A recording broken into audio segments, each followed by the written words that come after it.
let me assure the nation that with the help and mercies of Allah Almighty and support of people, we will not lose an inch of this sacred land.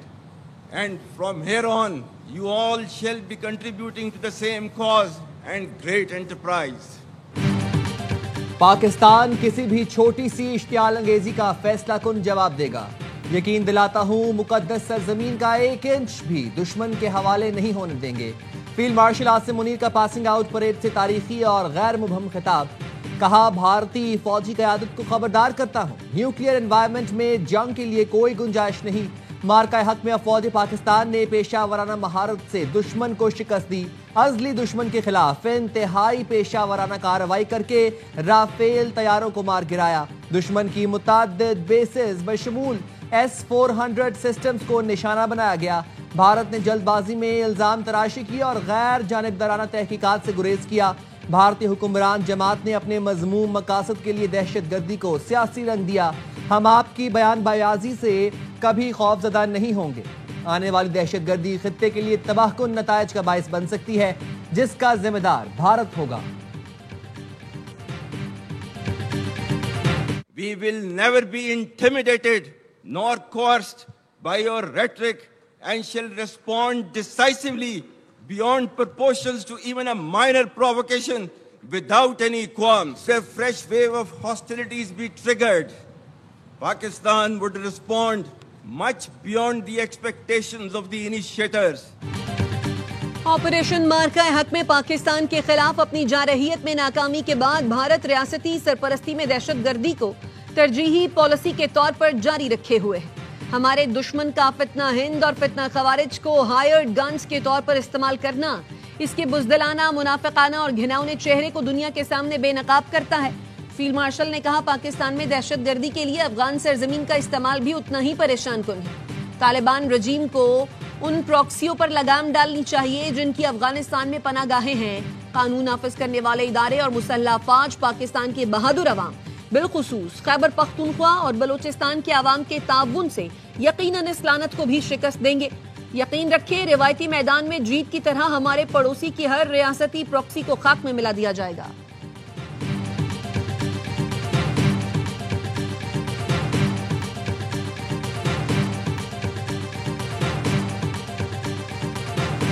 The recent strategic mutual defense agreement with Kingdom of Saudi Arabia is a reinforcement and formalization of Pakistan-Saudi brotherhood and a step towards ensuring peace and stability in the Middle East and South Asia.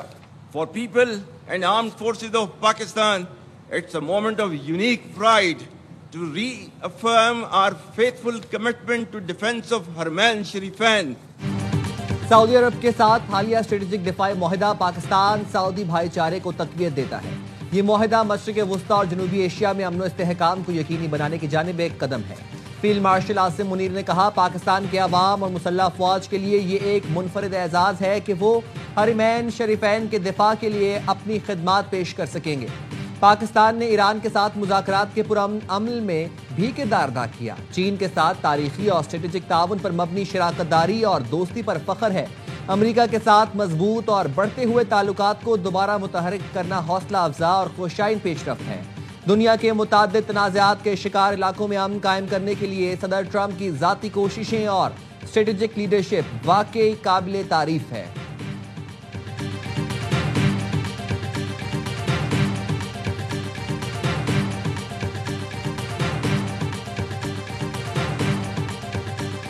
Pakistan stands by its principled stance on the indispensability of the two-state solution and the need for an independent, sovereign and viable state of Palestine based on pre-1967 war borders with Al-Quds Sharif as its capital.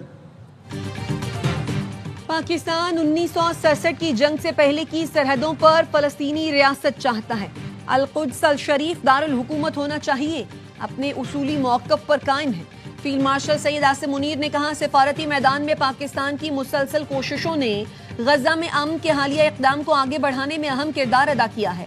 دنیا نے بالآخر فلسطینیوں پر اسرائیلی جارحیت، نسل کشی اور جبری بے گھر ہونے کا نوٹس لیا۔ پاکستان توقع کرتا ہے جنگ بندی کے بعد غزہ کی انسانی بنیادوں پر امداد اور تعمیر نو کا عمل جاری رہے گا۔ امید ہے اس سے خطے میں پائیدار امن اور استحکام آئے گا۔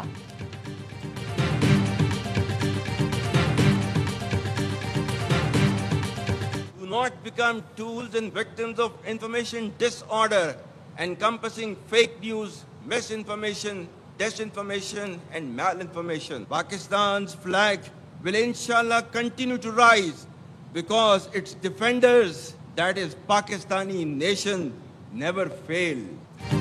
جعلی خبروں اور غلط معلومات پر مشتمل انفارمیشن ڈس آرڈر کے ذرائع کا شکار نہ بنے۔ فیلڈ مارشل سید عاصم منیر نے خطاب میں کہا، بدقسمتی سے پوسٹ ٹروتھ ایرا میں تصورات حقیقت سے زیادہ وزن رکھتے ہیں، آدھے سچ حقائق سے زیادہ تیزی سے پھیلتے ہیں۔ انشاءاللہ پاکستان کا پرچم بلند رہے گا، پاکستانی قوم کبھی ناکام نہیں ہوتی۔ پاکستان سے مذاکرات کے لیے افغان طالبان رجیم کا قطر سے رابطہ، قطر سے مذاکرات کے لیے ثالثی کی درخواست کر دی۔ طالبان رجیم کی درخواست پر قطر نے حکومت پاکستان کو پیغام پہنچایا۔ برادر ملک قطر کی ثالثی کی پیشکش کا احترام کرتے ہیں۔ پاکستان کا جواب موقف اپنایا۔ افغان سرزمین پاکستان میں دہشت گردی کے لیے استعمال ہوتی رہی تو مذاکرات نہیں ہو سکتے۔ افغان طالبان رجیم کو مذاکرات کے لیے اپنی سرزمین دہشت گردی کے لیے استعمال سے روکنا ہوگی۔ پاکستان نے واضح کر دیا، ٹی ٹی پی اور خوارج کی ہر دہشت گردی کا فوری اور منہ توڑ جواب دیا جائے گا۔ افغان میڈیا نے مذاکرات کے لیے پاکستانی وفد کے دوحہ پہنچنے کا پروپیگنڈا بھی شروع کر دیا۔ قطر کی ثالثی میں افغان طالبان رجیم سے مذاکرات کے لیے پاکستانی وفد آج دوحہ جائے گا۔ بات چیت کی تکمیل تک دونوں ملکوں میں فائر بندی پر اتفاق۔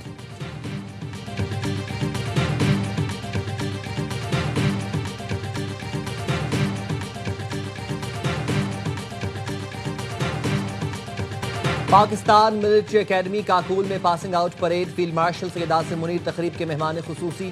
تقریب میں آمد پر حاضرین نے کھڑے ہو کر شاندار استقبال کیا۔ نوجوان کیڈٹس نے شاندار مارچ پاسٹ سے حاضرین کا لہو گرمایا۔ فیلڈ مارشل نے پریڈ کا معائنہ کیا۔ کیڈٹس نے وطن سے وفاداری اور قوم کی خدمت کا عزم دہرایا۔ کیڈٹ احمد مجتبیٰ کو اعزازی شمشیر عطا کیا۔ بابر کمپنی کو قائد اعظم ایوارڈ عطا کیا گیا۔ دیگر کیڈٹس کو بھی اعزازات سے نوازا گیا۔ 152 میں لانگ کورس، 37 میں ٹیکنیکل گریجویٹ کورس، 71 میں انٹیگریٹڈ کورس اور 26 میں لیڈی کیڈٹ کورس کے کیڈٹس پاس آؤٹ ہوئے۔ عراق، مالدیپ، یمن، فلسطین، قطر، مالی، بنگلہ دیش سمیت 40 ملکوں کے کیڈٹس نے شرکت کی۔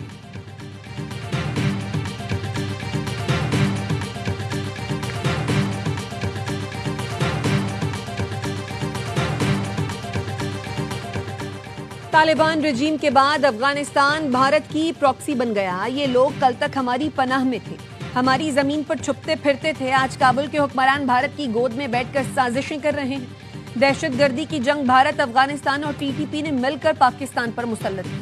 وزیر دفاع خواجہ آصف کا ایکس پر بیان، لکھا 5 دہائیوں کی زبردستی کی مہمان نوازی کے خاتمے کا وقت ہے۔ پاک سرزمین پر بیٹھے تمام افغانوں کو اپنے وطن جانا ہوگا۔ ہماری سرزمین اور وسائل 25 کروڑ پاکستانیوں کی ملکیت ہیں۔ خوددار قومیں پرائی سرزمین اور وسائل پر نہیں پلتی۔ افغان طالبان رجیم بننے کے 5 سال میں ہماری کوششوں اور قربانیوں کے باوجود کابل سے مثبت رد عمل نہیں آیا۔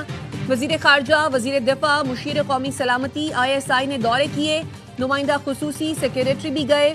بارڈر فلیگ میٹنگ 225 مرتبہ، 836 احتجاجی مراسلے، 13 مرتبہ ڈی مارچ کیا گیا۔ اس دوران 3844 پاکستانیوں کو شہید کیا گیا۔ اب احتجاجی مراسلے امن کی اپیلیں نہیں ہوں گی، کابل وفد نہیں جائیں گے، دہشت گردی کا منبع جہاں بھی ہوگا اس کی بھاری قیمت ادا کرنا پڑے گی۔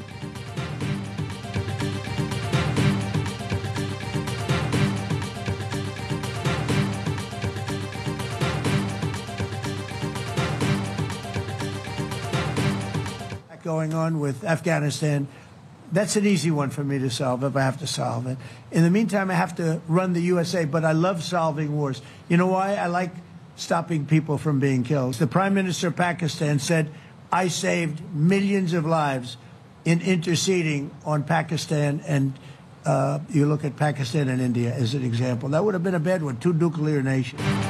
پاکستان اور افغانستان میں جنگ بندی کرانا میرے لیے بہت آسان ہے۔ امریکی صدر ٹرمپ کا دعویٰ، یوکرین کے صدر سے ملاقات کے دوران گفتگو میں صدر ٹرمپ بولے، پاکستان کے وزیر اعظم نے کہا میں نے سیز فائر کرا کر لاکھوں زندگیاں بچائیں، اگر مجھے پاکستان اور افغانستان کے درمیان جنگ بندی کرانا پڑی تو یہ میرے لیے آسان ہے۔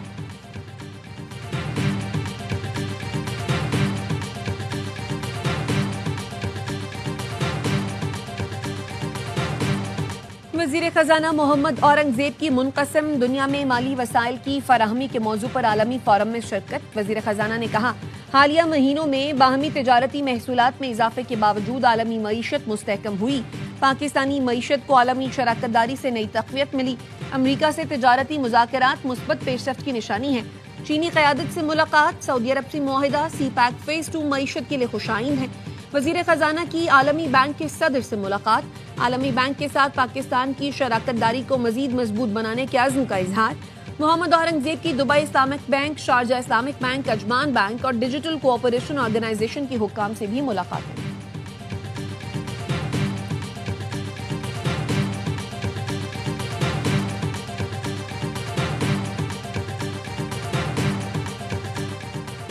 چیف جسٹس یحییٰ آفریدی کی زیر صدارت سپریم جوڈیشل کونسل کا اجلاس، ذرائع کے مطابق اجلاس میں آرٹیکل 209 کے تحت دائر شکایات کا جائزہ لیا گیا، اعلیٰ عدلیہ کے کوڈ آف کنڈکٹ سے متعلق بھی غور کیا گیا۔ سانحہ کارساز کو 18 برس بیت گئے، سندھ کے سینئر وزیر شرجیل میمن کا سانحہ کارساز کے شہداء کو خراج عقیدت، کہا 18 اکتوبر 2007 کا دن پاکستان کی جمہوری تاریخ کا سیاہ مگر لازوال باب ہے۔ شہید بے نظیر بھٹو 8 سالہ جلاوطنی کے بعد وطن واپس آئیں، ملک بھر سے لاکھوں جیالے شہید بے نظیر بھٹو کے استقبال کے لیے کراچی پہنچے تھے۔ قافلے پر دہشت گرد حملے اور کارکنوں کی شہادت کے بعد بھی شہید بی بی نے جدوجہد جاری رکھی۔ سانحہ کارساز ان قوتوں کی ناکامی کی علامت ہے جو عوام کی آواز کو دبانا چاہتی تھی۔ سانحہ کارساز کے شہداء قوم کے ہیرو ہیں، ان کی قربانیاں ہمیشہ یاد رکھی جائیں گی۔ پیپلز پارٹی کی سینٹرل ایگزیکٹو کمیٹی کا اجلاس آج ہوگا۔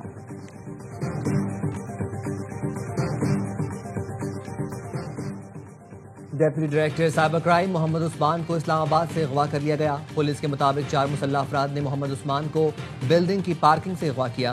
اہلیہ کی درخواست پر تھانہ شمس کالونی میں مقدمہ درج۔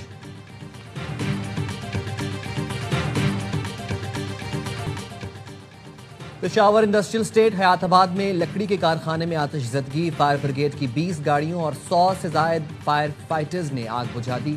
کولنگ کا عمل جاری، آتش زدگی میں کوئی جانی نقصان نہیں ہوا۔ اسرائیل نے امن معاہدے کی دھجیاں اڑا دی، اسرائیلی فوج کا غزہ میں طیارے سے گاڑی پر حملہ، ایک ہی خاندان کے 11 افراد شہید، شہداء میں 7 بچے 3 خواتین شامل۔ حماس نے ایک اور اسرائیلی یرغمالی کی لاش اسرائیل کے حوالے کر دی۔ حماس کا کہنا ہے باقی 18 لاشوں کی تلاش کے لیے بھاری مشینری اور ماہرین کی ٹیموں کی آمد کے منتظر ہیں۔ سینئر حماس رہنما محمد نزال نے ایک انٹرویو میں کہا ہے حماس ہتھیاروں سے دستبردار نہیں ہو سکتی، حماس کی مسلح جدوجہد کا مقصد غزہ کی سلامتی ہے۔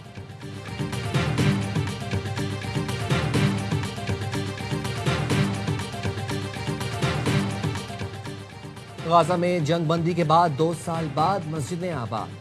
وسطی غزہ میں صدیوں پرانی مسجد میں لوگوں کی بڑی تعداد نے نماز جمعہ ادا کی۔ اسرائیلی بمباری میں تباہ خان یونس کی مسجد میں بھی نماز جمعہ کی ادائیگی۔ شہریوں کا کہنا تھا اہل غزہ اپنی سرزمین اور عقیدے سے پیچھے نہیں ہٹیں گے۔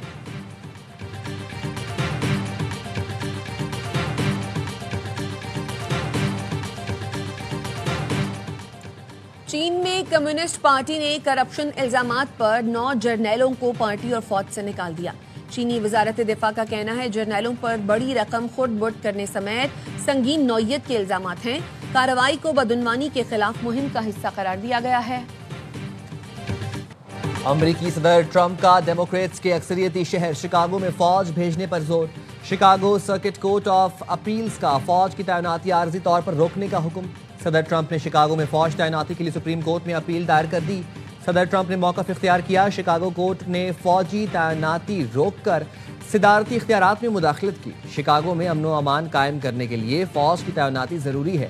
سپریم کورٹ شکاگو میں فوج تعینات کرنے کی اجازت دے۔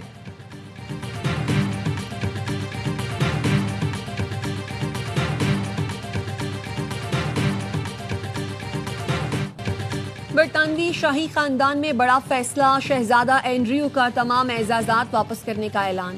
برطانوی میڈیا کے مطابق شہزادہ اینڈریو نے تمام شاہی القابات اور اعزازات سے دستبرداری اختیار کر لی۔ بیان میں کہا، الزامات شاہی خاندان کے کام میں خلل ڈال رہے ہیں، الزامات کی سختی سے تردید کرتا ہوں۔ فیملی اور ملک کے مفاد میں القابات چھوڑنے کا فیصلہ کیا، بادشاہ اور خاندان سے مشاورت کے بعد فیصلہ کیا۔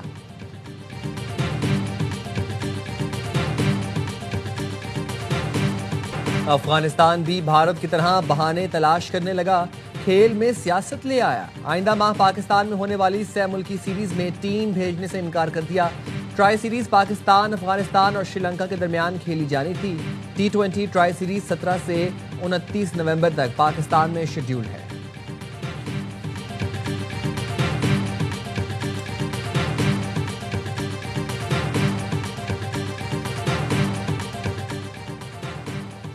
ICC ویمنز ورلڈ کپ میں پاکستانی ٹیم آج اپنا 5واں میچ نیوزی لینڈ کے خلاف کھیلے گی۔ قومی ٹیم اب تک ایونٹ میں کوئی میچ نہیں جیت سکی۔ پاکستان کو 3 میچز میں شکست ہوئی، جبکہ 1 میچ بارش کی نظر ہوا۔ نیوزی لینڈ کی ٹیم 4 میں سے 1 میچ جیت سکی، 2 میں شکست ہوئی، جبکہ 1 میچ بارش کی نظر ہوا۔ گزشتہ روز بارش سے متاثرہ میچ میں جنوبی افریقہ نے سری لنکا کو 10 وکٹوں سے بآسانی زیر کیا۔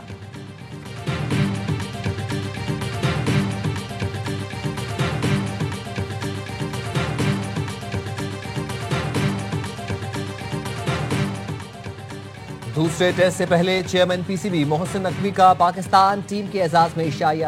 چیئرمین پی سی بی نے پہلے ٹیسٹ میں شاندار کارکردگی پر کھلاڑیوں کے جذبے اور ٹیم ورک کو سراہا۔ محسن نقوی نے کہا، اس جذبے سے کھیلیں گے تو آئندہ بھی ملک اور قوم کا نام روشن کریں گے۔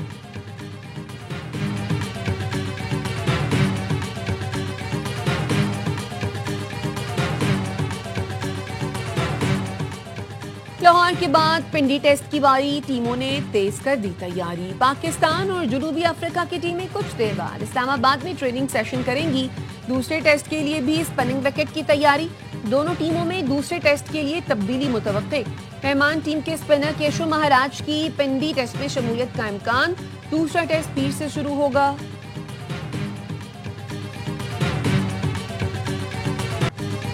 سلطان آف جوہر ہاکی کپ میں پاکستانی جونیئر ٹیم آج تیسری پوزیشن کے میچ کے لیے برطانیہ کے مد مقابل آئے گی۔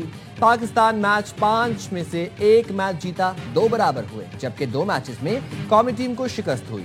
برطانیہ کی ٹیم 7 پوائنٹس کے ساتھ تیسرے، جبکہ پاکستان 5 پوائنٹس کے ساتھ ٹیبل پر چوتھے نمبر پر ہے۔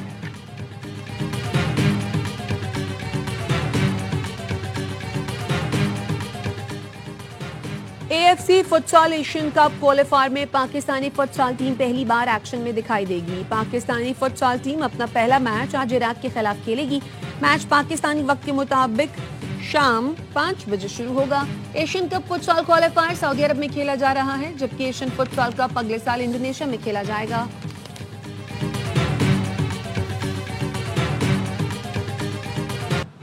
اور بالی ووڈ کے تینوں خانز نے ریاض میں دھوم مچا دی۔ مداح شاہ رخ خان، سلمان خان اور عامر خان کو جوائے فورم میں دیکھ کر پھولے نہ سمائے۔ شاہ رخ خان نے کہا، ہم سرحدوں کو نہیں مانتے، اپنے کام سے لوگوں کے دل جیتتے ہیں۔ سلمان خان نے کہا، آرٹ سب کو ساتھ جوڑتا ہے۔ عامر خان نے گانا گایا۔ خانز کا کہنا تھا، اچھا اسکرپٹ ملا تو تینوں ساتھ ضرور کام کریں گے۔